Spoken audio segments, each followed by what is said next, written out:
We all come to death in different ways, but unless it's a case of sudden or traumatic death, there are some recognizable signs. Decreased appetite. The first sign you may notice is a decreased appetite.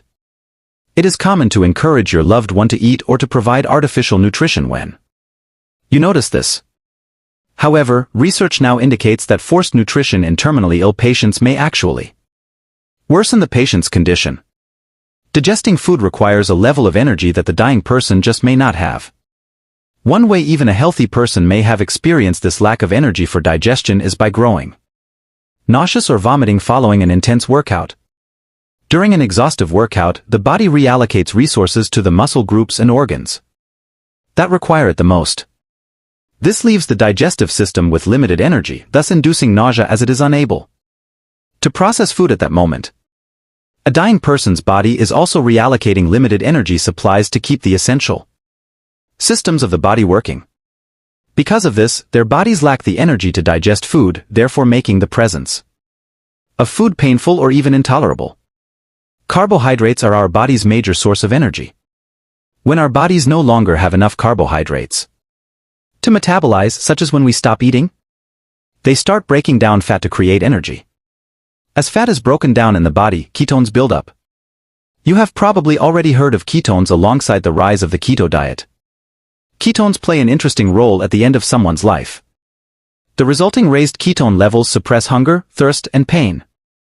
There is also some evidence that high ketone levels can produce a state of well-being or mild euphoria.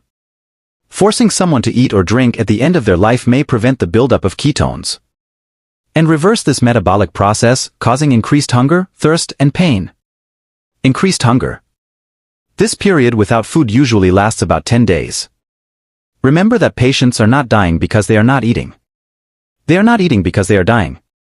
Artificial hydration can also create more discomfort. As the body shuts down, the kidneys are no longer able to regulate fluid well. This can cause edema or swelling in the legs. But worse, it can also cause swelling in the lungs. This causes distressing symptoms such as shortness of breath and coughing.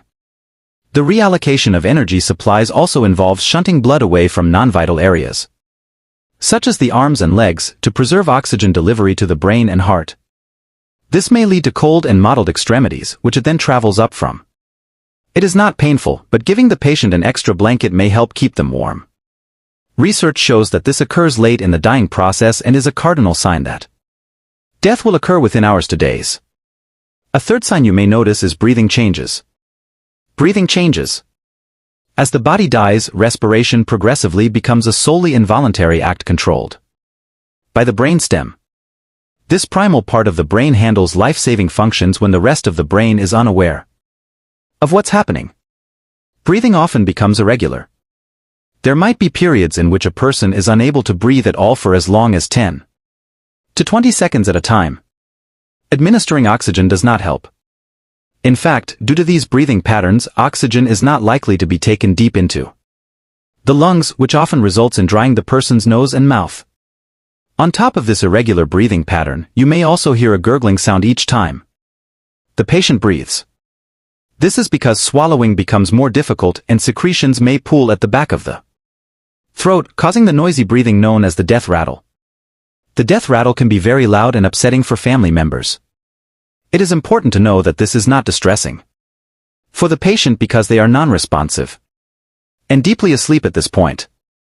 At the very end of life, the breaths generally become quieter and more spaced apart until eventually one breath is not followed by another. Incontinence. The fourth sign is incontinence.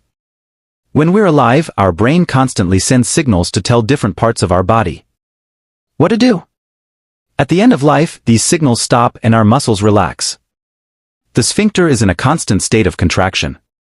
So when there are no more brain signals to the bladder or bowels, they will relax.